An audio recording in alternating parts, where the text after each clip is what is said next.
कैसे हैं आप लोग? We have already done 2 lessons on this series. Now it's our 3rd one. Now let's begin with our question.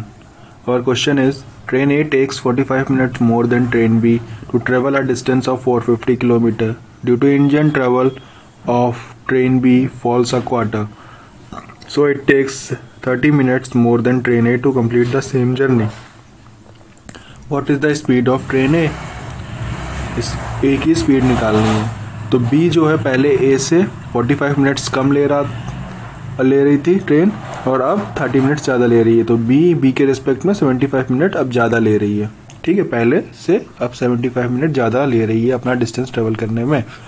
जो B की speed है वो कितनी 1/4 कम हुई है, यानी कि अगर पहले उसकी 4 थी तो अब उसकी 3 हो गई है। और हम लोग जानते हैं टाइम का जो रेशियो होता है वो स्पीड के रेशियो के इन्वर्स होता है। कितना 3:4। ठीक है, तो 1 की वैल्यू कितनी है 75 आ गई, 75 मिनट्स। ठीक, तो टाइम कितना हो गया? B का टाइम आ गया हमारा 2:25, और हमारा A कितना ले रहा है 45 मिनट्स ले रहा है B से ज़्यादा, तो कितना हो गया 270 मिनट्स हो गया। ठीक, स्पीड का फॉर्मूला क्या होता है? Distance upon time. तो डिस्टेंस कितना है 450, टाइम कितना है 270 मिनट्स, उसको हमने आर में चेंज कर लिया तो कितना आ गया 270/60। सॉल्व किया तो हमारा 100 km/h आंसर आ गया इसका।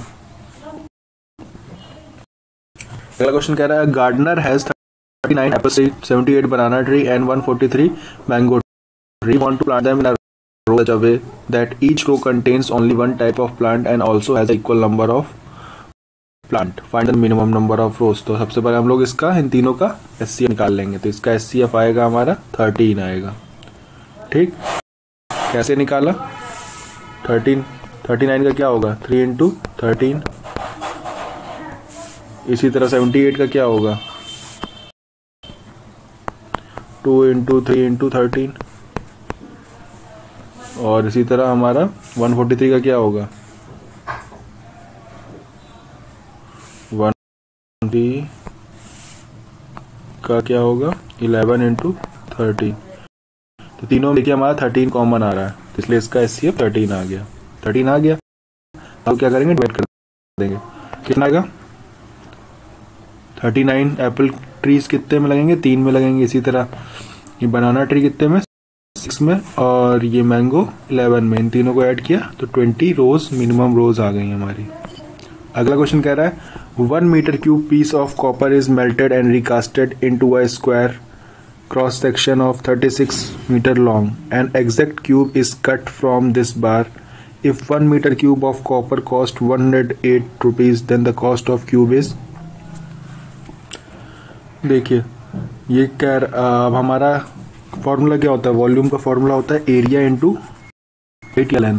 ठीक है, तो एरिया कितना है, मान लीजिए साइड इसकी हमने A मान ली, तो A² एरिया हो गया, और लेंथ कितनी है 36, तो इंटू 36 किसके बराबर हो गया 1 के बराबर हो गया, वॉल्यूम के बराबर। तो A की वैल्यू हमारी कितना गई 1/A² इज इक्वल टू 1/36 आएगा।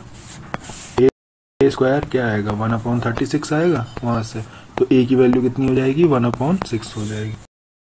ठीक, तो वॉल्यूम अब हमारा क्या निकालना है, अब क्यूब का वॉल्यूम निकालना है।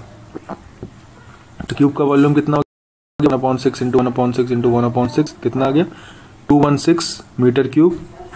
ठीक, और कॉस्ट क्या होती है volume into cost for 1 metre cube. 1 metre cube की कॉस्ट हमें पता है कितनी है 108 रुपीज़ है, तो इसको 216 से मल्टीप्लाई कर दिया 1/216 से, तो कितना आ गया 1/2 रुपीज़, जो कि 50 पैसा के बराबर होता है। अगला क्वेश्चन कह रहा है, ABC can do a work in 15, 20 and 30 days. A work for whole time, every third day B and C together work with A. The work completed in how many days. तो इन सब की पहले efficiency निकाल ली हमने, तो उसके लिए पहले हमने इसका एलसीएम लिया इन तीनों का। तो एलसीएम आया हमारा 60 आ गया, एफिशिएंसी 432 आ गई। अब कह रहा है कि 2 दिन अकेले काम करता है एक, और तीसरे दिन उससे BOC दोनों मिलके काम करते हैं उसके साथ। तो तीनों लोग काम कर रहे हैं तीसरे दिन पे। तो 2 दिन पे कितना काम हुआ इसका 8 होगा, तीसरे दिन कितना हो जाएगा ये हो जाएगा।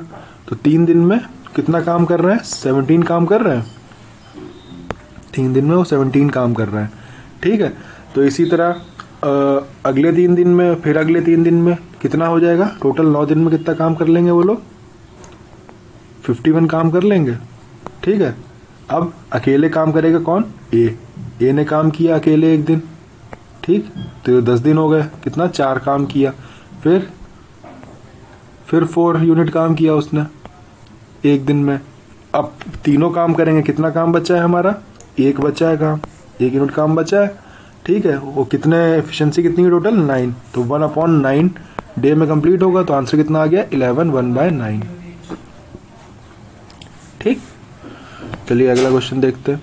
कह रहा है the coordinates of the point P divides externally in the ratio, the line joining this in the ratio 3:3। अब एक्सटर्नली में हमारा माइनस होता है, इंटरनली में हमारा प्लस होता है। तो ये फॉर्मूला होता है एक्सटर्नली का हमारा, क्या, m1x2 माइनस m2x1 और अपॉन m1 माइनस m2, और y के लिए होता है m1/2 minus m2y1 upon m1 minus m2। ये y के कोऑर्डिनेट्स के लिए होता है, ये x के लिए होता है। ठीक है, अब हमारा देखिए, अब इसमें रख देते हैं, m1 क्या है हमारा, 1 है, और x2 क्या है, 3 है, तो -3 आ गया। ठीक, और माइनस का साइन बीच में, m2 क्या है, 3 है, और x1 क्या है, 1 है, तो कितना आ गया, -3। तो -3 कॉमा -3 आ गया ऊपर, और अब नीचे अपॉन में कितना आएगा, 1 - 3, कितना आ गया, -6 अपॉन -2। ठीक, तो कितना आ जाएगा हमारा आंसर, 3। तो और इस तरफ कितना आ जाएगा, 18 अपॉन -2, कितना आ गया, -9। ठीक, तो हमारे कोऑर्डिनेट्स क्या आ गए, 3, -9। I hope you will understand this lesson and this will help you in your examination. Keep sharing, keep following. Thank you. Bye.